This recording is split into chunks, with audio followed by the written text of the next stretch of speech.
As-tu vraiment du charisme? C'est ce que tu vas pouvoir découvrir au sein de cette nouvelle vidéo. Pour cette fin d'année, je pense qu'il est intéressant pour vous de réellement savoir.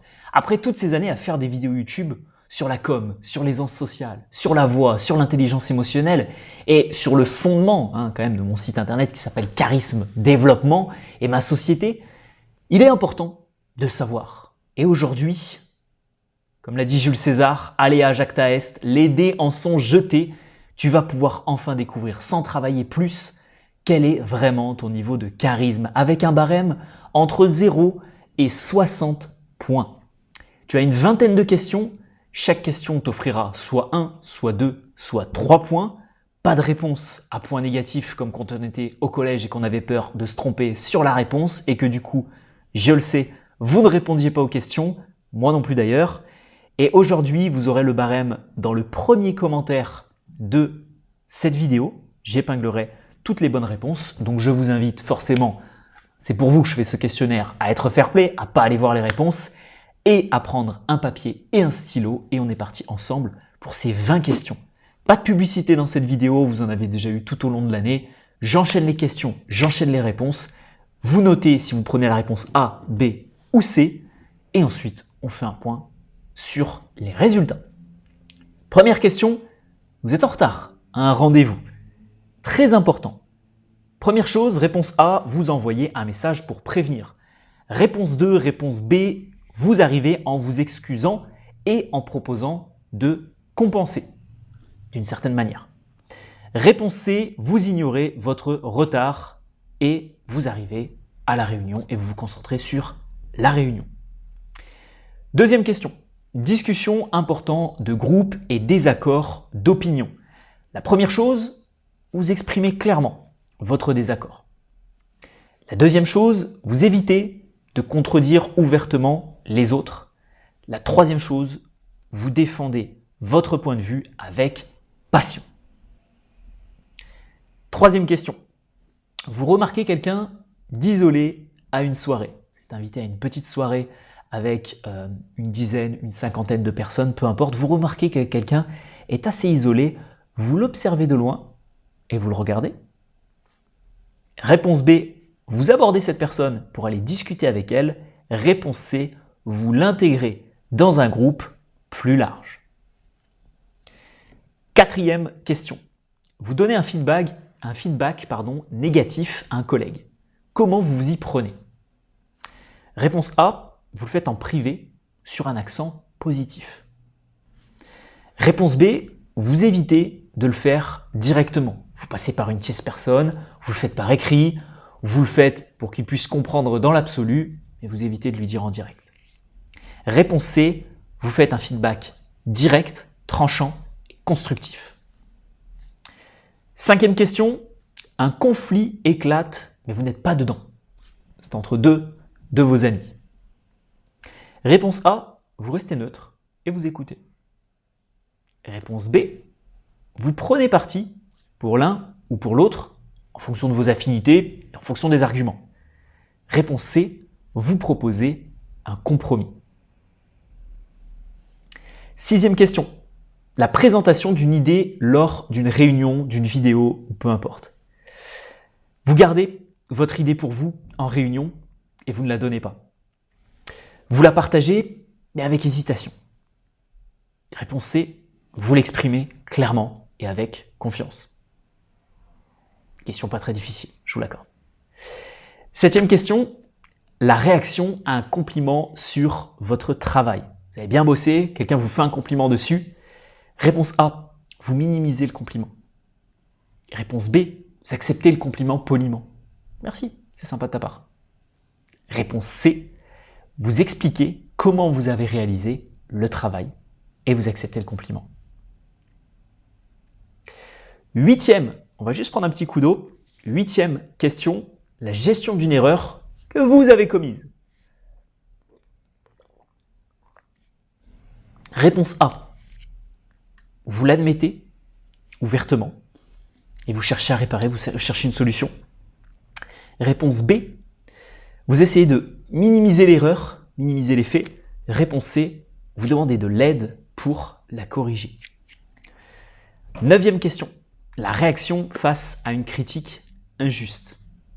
Quelqu'un vous critique et honnêtement, vous trouvez que c'est trop large, trop gros et pas suffisamment justifié. Vous vous défendez vigoureusement, corps et âme. Réponse B, vous ignorez la critique et vous n'y répondez même pas. Réponse C, vous cherchez à comprendre le point de vue de l'autre et à vous défendre. 10e question. Face à une situation d'urgence. Réponse A, vous prenez les commandes et vous organisez les choses et vous organisez de l'aide. Réponse B, vous vous joignez à ceux qui vous aident déjà. Réponse C, vous vous tenez à l'écart pour ne pas gêner la situation. C'est valable sur quelqu'un qui viendrait de se blesser, un accident qui viendrait d'arriver, quelque chose comme ça. 11e question. Interagir avec un vendeur insistant en magasin. A, vous refusez poliment mais fermement. Réponse B, vous vous laissez convaincre d'acheter parce que bon, c'est quand même un très bon vendeur. Vous n'aviez pas besoin de la dernière coque sur l'iPhone ou du dernier iPhone ou de je ne sais quel gadget, mais vous le prenez quand même. Réponse C, vous discutez pour mieux comprendre l'effort de ce dernier. 12e question. Gérer un désaccord avec votre partenaire. Vous êtes en couple. La réponse A, vous cherchez un compromis qui satisfera les deux parties. Réponse B, vous insistez sur votre point de vue parce que quand même, vous trouvez qu'il est meilleur et il est mieux justifié que le sien. Réponse C, vous évitez au maximum le sujet pour maintenir la paix. 13e question et 13e possibilité, 13e cas de figure, réagir à une nouvelle inattendue. Quelqu'un vient de vous apprendre quelque chose, comment vous allez réagir? Réponse A, vous exprimez vos émotions librement sur ce que vous ressentez. Réponse B, vous restez calme et vous réfléchissez. Réponse C, vous vous retirez pour réfléchir cette fois-ci tout seul. 14e question, la prise de décision dans un groupe. Vous proposez une solution et vous encouragez les avis des autres sur cette solution. Réponse B, vous soutenez la majorité, vous dites oui, je pense comme la plupart. Réponse C, vous évitez que les autres connaissent réellement votre avis. Il nous reste 6 questions. La 15e question, la réaction à un échec personnel. Qu'est-ce que vous en faites? Vous avez échoué sur un projet que vous avez lancé, vous avez échoué sur un défi sportif, sur un défi intellectuel, sur quoi que ce soit. La première chose, vous en tirez des leçons pour l'avenir et vous vous refusez à tomber dans le même piège. La réponse B, vous vous sentez découragé et hésitant. C'est la première chose qui vous passe à l'esprit. La réponse C, vous partagez votre expérience et ce que vous avez appris avec les autres. À noter que, avant qu'on arrive aux 5 dernières questions, je ne vous donne pas ce quiz pour que vous puissiez trouver la meilleure réponse. Ça tombe peut-être sous le sens quelle est la meilleure chose à faire. Mais soyez instinctif. C'est-à-dire que ne me dites pas quelle est la bonne réponse ou quelle est la réponse idéale. Dites la réponse que vous feriez réellement. Prenez les cas de figure. Si on reprend cette 15e question et ce 15e cas pratique, votre dernier échec personnel, qu'est-ce que ça a été? Est-ce que sur votre dernier échec personnel, vous en avez tiré des leçons pour l'avenir et vous refusez de faire la même chose? Vous vous sentiez découragé et hésitant? Ou vous avez partagé votre expérience avec quelqu'un? C'est plutôt ça qu'il faut réfléchir. C'est pas quelle est la meilleure solution à trouver. 16e, et on arrive dans les 5 dernières questions. La 16e possibilité, vous gérez des attentes irréalistes d'un ami. Réponse A, vous expliquez poliment vos limites et que vous n'y arriverez pas. Vous essayez de répondre à toutes ces attentes malgré tout, quitte à mal faire le travail. Ou réponse C, vous proposez des alternatives réalisables en fonction de vos compétences. 17e question, réagir à un succès inattendu. Vous avez lancé un projet, mais ça a pris une ampleur bien plus grande.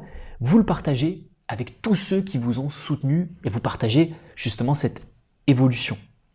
Réponse B, vous restez humble et discret sans en faire trop.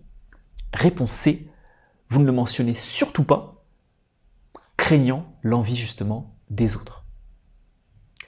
18e question, gérer les rumeurs et la concurrence. Gérer les rumeurs, 18e question, gérer les rumeurs vous concernant.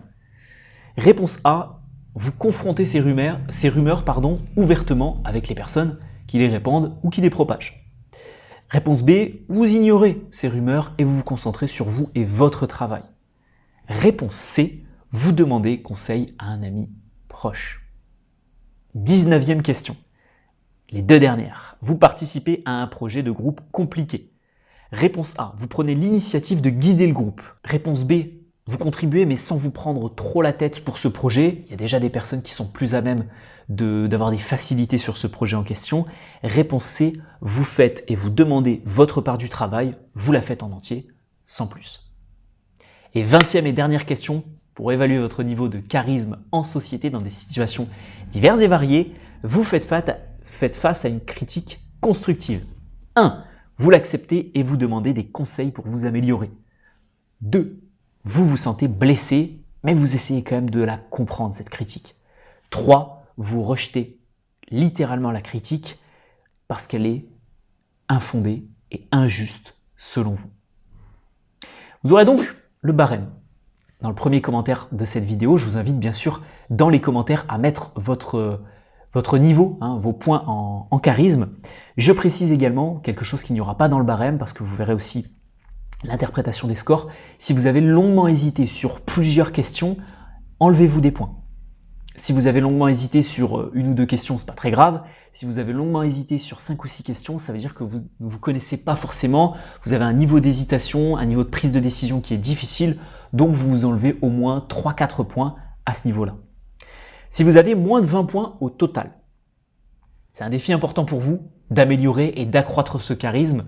Donc bienvenue sur cette chaîne YouTube, le bouton s'abonner, il est obligatoire pour vous. Et je vous invite même à rester jusqu'à la fin de cette vidéo pour vous inscrire à la petite formation qu'il y aura ici sur le charisme et l'aisance sociale, formation gratuite qui pourra grandement vous aider.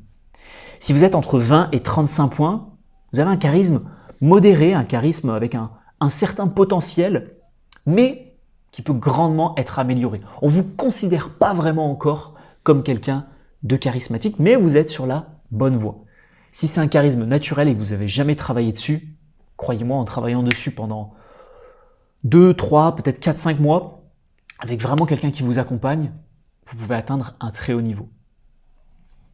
Si vous êtes entre 36 et 50 points, vous avez quand même un bon niveau de charisme. Ça veut dire que dans certaines situations, peut-être professionnelles, peut-être avec vos amis, peut-être en séduction, peut-être avec votre famille, en fait, il y a beaucoup de situations dans lesquelles vous êtes charismatique, mais il reste des situations dans lesquelles vous pêchez encore beaucoup. Vous êtes peut-être très bon professionnellement, mais par exemple en séduction, c'est une catastrophe. Ou alors vous êtes peut-être très bon en séduction professionnellement et avec vos amis, mais à discuter avec des personnes plus âgées, avec un rapport professionnel, peut-être que là, vous écrasez peut-être beaucoup plus. Donc, vous avez quand même un charisme notable dans pas mal de situations, mais qui peut encore être amélioré. Et si vous êtes entre 51 et 60 points, là, je peux que vous féliciter. Là, vous suivez cette chaîne YouTube depuis longtemps, vous êtes peut-être membre de mes formations VIP, et là, vous avez un charisme notable et vous ne perdez pas en charisme, quelle que soit la situation. Donc là, toutes mes félicitations. Mettez-moi dans les commentaires vos notes, ça m'intéresse grandement. Si ce genre de vidéo avec ces différents quiz vous a intéressé, je vous en referai d'autres sur cette fin d'année ou pour l'année 2025. Et puis, comme je vous l'ai dit tout à l'heure, vous avez ma formation Master Communicant qui s'affiche juste là. Je vais quand même vous donner aussi le titre de la prochaine vidéo, comme c'est la coutume sur cette chaîne YouTube. Dimanche prochain, nous verrons 8 choses que vous devez absolument arrêter de faire si vous voulez devenir éloquent, mes amis. Donc on se retrouve forcément dimanche prochain pour la prochaine vidéo YouTube. Et puis, je vous laisse avec la formation Master Communicant si vous ne l'avez pas encore suivie. Merci pour votre attention, merci pour vos réponses au quiz et je vous dis à très vite.